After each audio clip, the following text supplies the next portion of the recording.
बातमी बळीराजाची. सहप्रायोजक आहेत अक्कुदास दूधकांडी. शुद्ध आयुर्वेदिक चूर्ण, सर्व दुभत्या व पाळीव पशुपक्ष्यांकरिता.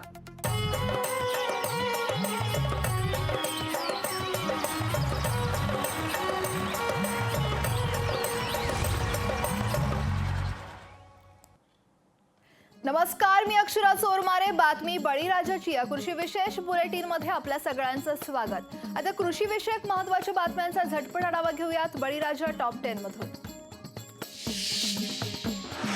परभणीच्या बाजारपेठेत उन्हाळ्यात 200 रुपये किलो दरानं मिळणारे लिंबू आता 40 रुपये किलोने मिळत आहेत आणि त्यामुळेच ग्राहकांना काहीसा दिलासा मिळतोय.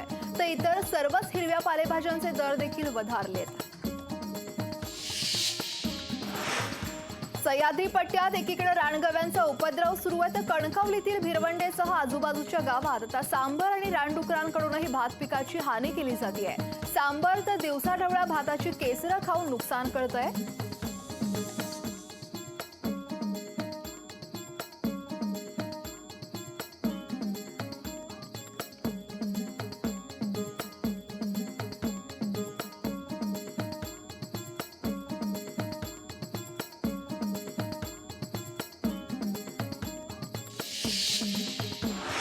महाबळेश्वर तालुक्यातील सोनार गावात रानगव्यांचा शेतात धुडगूस पाहायला मिळतोय आणि त्यामुळे शेतकरी त्रस्त झाले आहेत. वनविभाग याबाबत अद्यापही उपाययोजना करत नसल्याच्या तक्रारी शेतकरी करतायत. भात पिकाचा आगार म्हणून मावळ तालुक्याची ओळख आहे. इथल्या माळवंडी चुलेत कृषी विभागानं प्रत्यक्ष क्षेत्रीय पातळीवर काम केलं होतं आणि यात खरीप हंगामात मे महिन्यापासूनच सुयोग्य नियोजन केलं गेलं. वाशिमच्या मानोरा तालुक्यातील चिस्ताळा इथं कृषी विभागाच्या कर्मचाऱ्यांनी श्रमदानातून वनराई बंधाऱ्याची निर्मिती केली आहे आणि त्यामुळे शेतकऱ्यांना रब्बी पिकांना पाणी देण्यासाठी याचा चांगला फायदा होणार आहे. वनराई बंधाऱ्याची निर्मिती केल्याबद्दल शेतकऱ्यांनी कृषी विभागाचे आभार मानले आहेत. मनमाड शहराच्या ग्रामीण भागात लंपीचा पुन्हा शिरकाव झालाय. खादगावसह इतर भागातील अनेक जनावरं लंपीच्या विळख्यात सापडली आहेत. लंपीच्या रूपानं आलेल्या संकटाचा सामना करावा लागत असल्यामुळे शेतकरी हवालदिल होतोय. मालेगावच्या देवळा तालुक्यातील वाखारी इथं कांदा चाळीत साठवलेल्या कांद्यावर अज्ञातानं युरिया टाकलाय आणि त्यामुळे कांद्याचं मोठं नुकसान झालंय. तर बाजारभावाप्रमाणे शेतकऱ्याचे 4.5 लाखांचं नुकसान झालंय आणि यामुळे प्रशासनानं बंदोबस्त करण्याची मागणी शेतकरी करतायत. हिंगोलीत सोयाबीन पिकाची काढणी झाली आणि त्यामुळे आता शेतकरी रब्बीच्या पेरणीची तयारी करतायत. जिल्ह्यात रब्बीमध्ये प्रामुख्यानं गहू आणि हरभरा पिकाची पेरणी होते, तर काही प्रमाणात करडईची देखील पेरणी केली जाते आणि त्यामुळे मशागतीच्या कामांना लगबग पाहायला मिळते. लाखांदूर तालुक्यातील बेलाटी इथं धानाची अफरातफर केल्याची गंभीर बाब पणन अधिकाऱ्यांच्या चौकशीत समोर आली आहे. धान खरेदी केंद्राच्या संचालकांनी 99,34,596 रुपयांच्या धानाची अफरातफर केल्याचं उघड झालंय.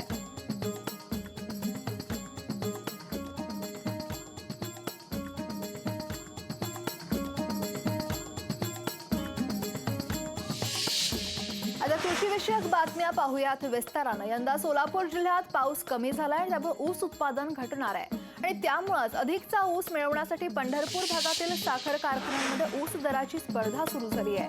पंढरपूरच्या विठ्ठल साखर कारखान्यानं जास्तीचा ऊस देणाऱ्या ऊस उत्पादक शेतकऱ्यांसाठी प्रोत्साहन बक्षीस योजना जाहीर केली आहे आणि या बक्षीस योजनेचा कारखान्याला ऊस मिळवण्यासाठी चांगला फायदा होईल असं कारखान्याचे अध्यक्ष अभिजित पाटील यांनी म्हटलंय. 500 टन ऊस घालणाऱ्या शेतकऱ्याला त्या ठिकाणी 25 रुपये टनाला जास्त द्यायचे आणि 1000 टन ऊस घालणाऱ्या शेतकऱ्याला त्या ठिकाणी 50 रुपये अधिकीचे द्यायचे, ज्यामुळे 2550 आणि 1000 टनाच्याला 50 रुपये 2600 रुपये होईल.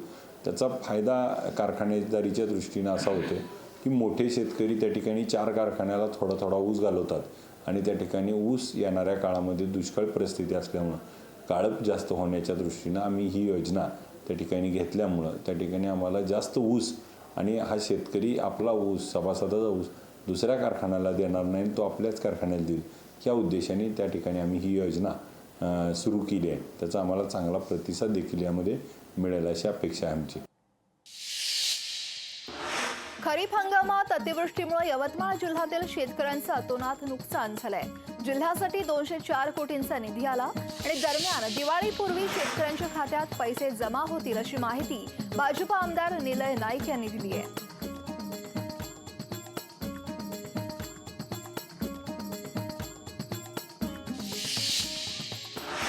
अकोला जिल्ह्यात यावर्षी शेतकऱ्यांचा सोयाबीन पिकाला कृषी उत्पन्न बाजार समितीत मातीमोल भाव मिळतोय. त्यामुळे बळीराजा आर्थिक संकटात सापडलाय.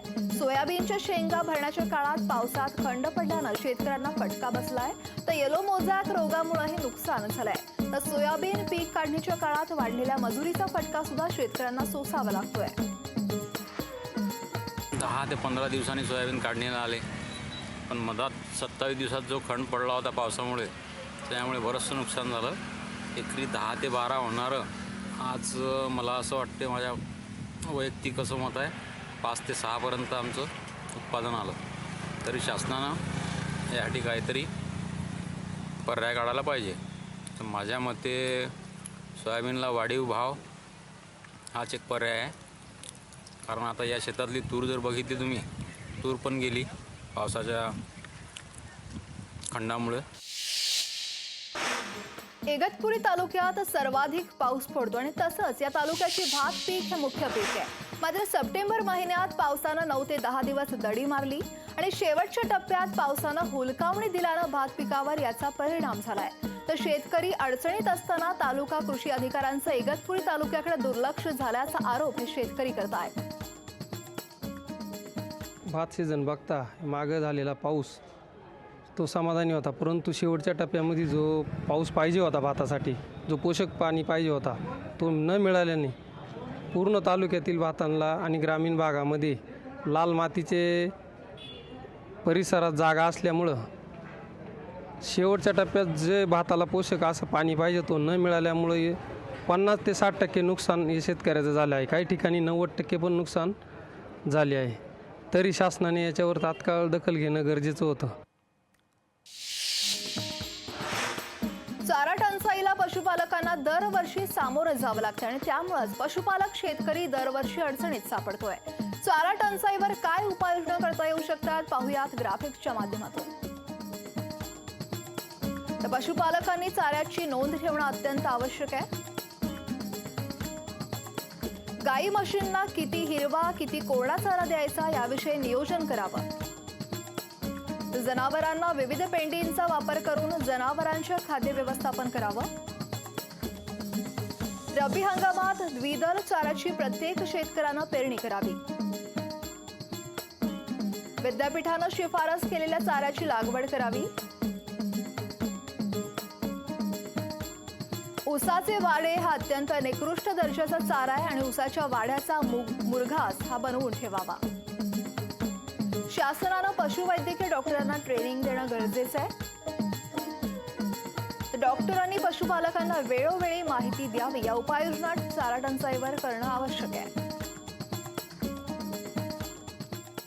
अवघ्या 1 एकरमधून 100 टन ऊसाचं उत्पादन घेण्याचा विक्रम केलाय माळशिरस तालुक्यातील मोरोशी गावचे शेतकरी लक्ष्मण सूळ यांनी. तर 2014 मध्ये सेवानिवृत्त झाल्यानंतर त्यांनी स्वतःच्या मालकीच्या 31 एकर शेतीत झोकून दिलंय आणि शेतीत वेगवेगळे प्रयोग करत त्यांनी 1 एकर ऊसात तब्बल 100 टन ऊस उत्पादनाचा विक्रम केलाय.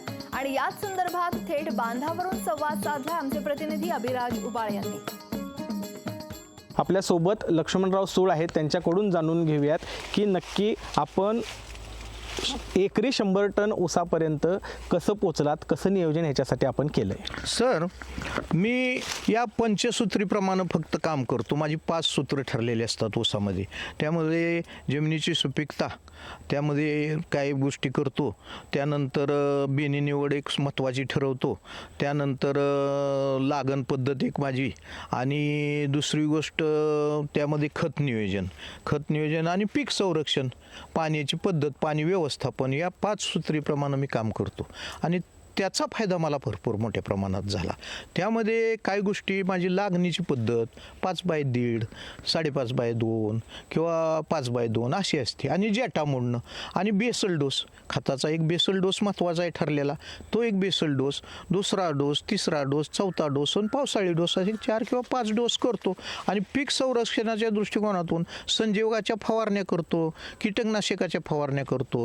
त्यामुळं त्याचा जे मला इफेक्ट फायदा मिळाला तो भरपूर प्रमाणात मिळाला, आणि त्याचाच मला एक अनुभव यायला लागला. पीक सुंदर दिसायला लागल्यावर मी आणखी शेतीमध्ये रमायला लागलो. जास्त खतं, माती किंवा औषधं पीक संरक्षणाच्या दृष्टिकोनातून व्यवस्था करायला लागलो, आणि त्याचा एक फायदा मला असा झाला की मला अशी खात्री पटली की आपण यामध्ये 100 टनाच्या पुढे नक्की उत्पन्न काढू शकतोय. आणि त्या पद्धतीनं मी तशा पद्धतीचे काय नियोजन, संख्या नियोजन वगैरे करत गेल्यानंतर मला त्यामध्ये तेवढं उत्पन्न मला मिळायला लागलं. नापिकीला कंटाळून आत्महत्या करतात, त्यांना काय सल्ला द्याल? माझं असं मत आहे, त्या मंडळींनी असा पीक पाहणी करावी, त्यामध्ये अभ्यास करावा थोडाफार, आणि प्रात्यक्षिक बघावं.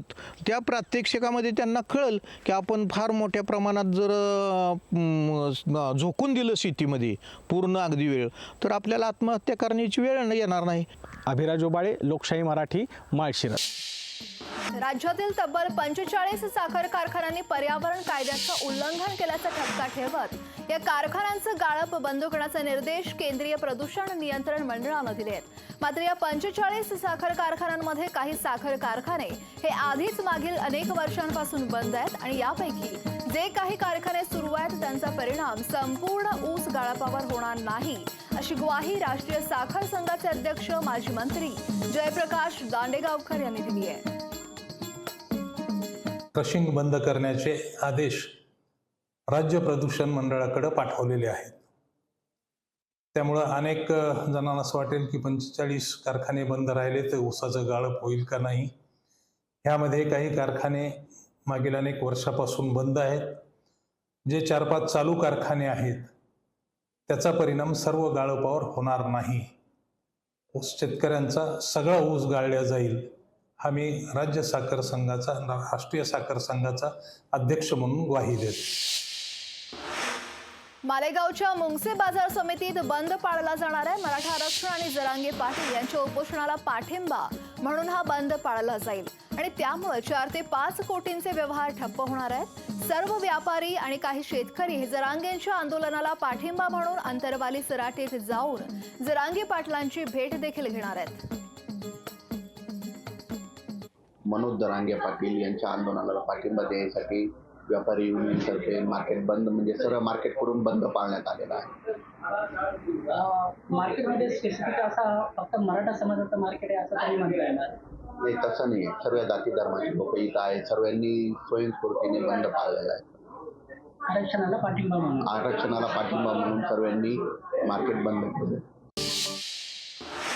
आणि यासोबतच बातमी बळीराजाची या विशेष बुलेटिनमध्ये वेळ झाली इथेच थांबण्याची. नमस्कार.